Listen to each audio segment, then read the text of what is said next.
Hey guys, how's it going? So I decided to make a video about betas again because I just redid my beta tank, as you can see, and now I'm finally more satisfied with the look of it. There's more hiding spaces and no one is fighting, so I'm very happy about it. My multiple males are really getting along super well, especially the big guy in the middle.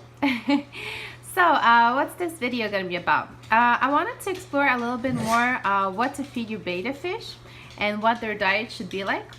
So first and foremost, you have to look at what betas would technically eat in the wild, and by knowing that, you have to look at the physiognomy of the fish, meaning looking for signs of how it feeds. And if you look at a beta, you notice that their mouth is pointing upwards.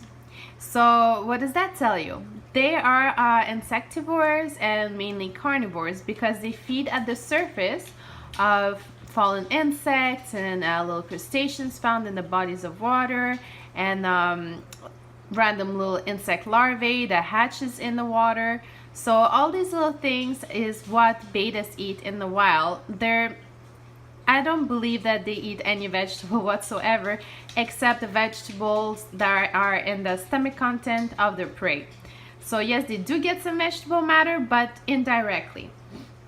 So what do I personally feed them? I feed all my tanks my own homemade food, in which I have a video about on my channel. But for you users that probably won't have access to my homemade food that I distribute only in Montreal, I have several different varieties of food.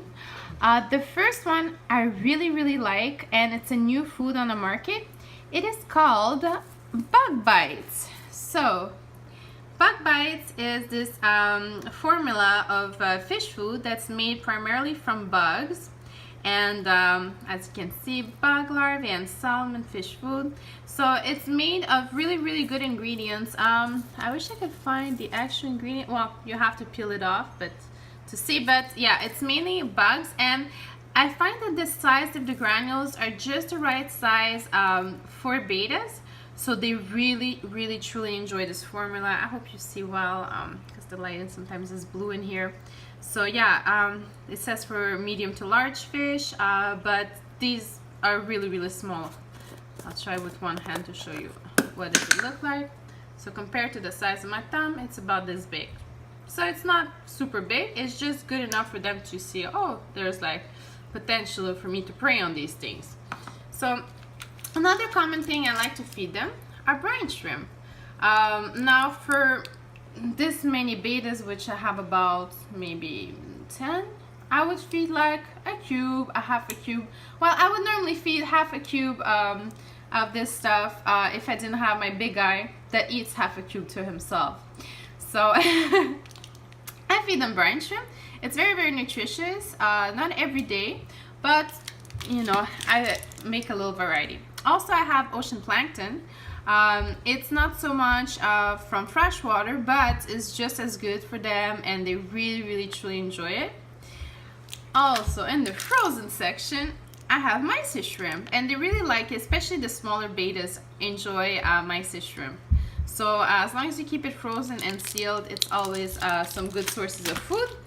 And yeah, I primarily like frozen food and really good high quality dry food, because betas, they're not picky eaters, but I notice the people that feed them flakes don't have as good looking betas as others that feed them like more their natural diet.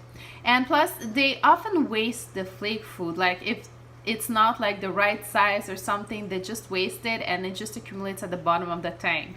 So a nice way to pollute your tank by giving them flakes. And also flakes have a bunch of things in them that betas don't need, such as like grains and vegetables. They don't really need any of this. So make sure your fish food doesn't contain any soy, corn, wheat.